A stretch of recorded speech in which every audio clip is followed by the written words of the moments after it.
সন্ত শংকৰদেৱ সংঘৰ ৯৫ সংখ্যক বাৰ্ষিক অধিৱেশনখনি ২০২৬ ফেব্ৰুৱাৰী মাহত সংঘৰ তেজপুৰ জিলা সমিতিৰ আতিথ্যত শোণিতপুৰ জিলা জামুগুৰি নিকটৱৰ্তী ধলাইবিলত অনুষ্ঠিত হ'ব।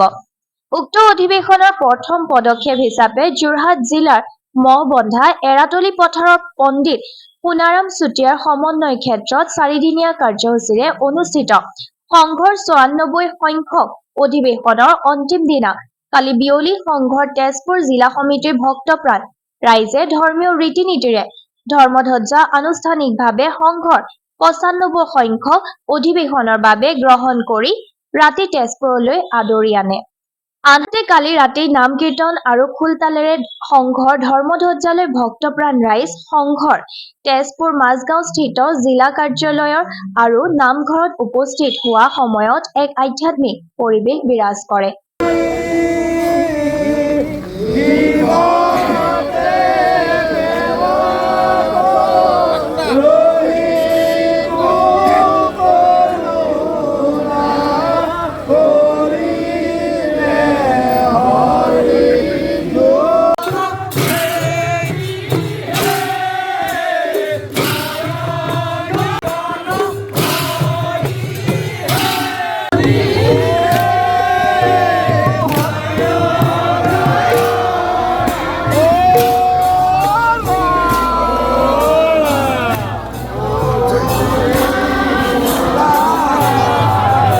কালি ৰাতি সংঘৰ ২০২৬ ফেব্ৰুৱাৰীত অনুষ্ঠিত হ'বলগীয়া ৯৫ সংখ্যক বাৰ্ষিক অধিৱেশনৰ বাবে ধৰ্মধ্বজা তেজপুৰ জিলা শাখাৰ কাৰ্যালয়ত স্থাপন কৰাৰ পিছতে ভকত বৈষ্ণৱ আয়তীসকলে সংঘৰ ৯৫ সংখ্যক বাৰ্ষিক অধিৱেশন সাফল্যমণ্ডিত কৰাৰ সংকল্প গ্ৰহণ কৰে।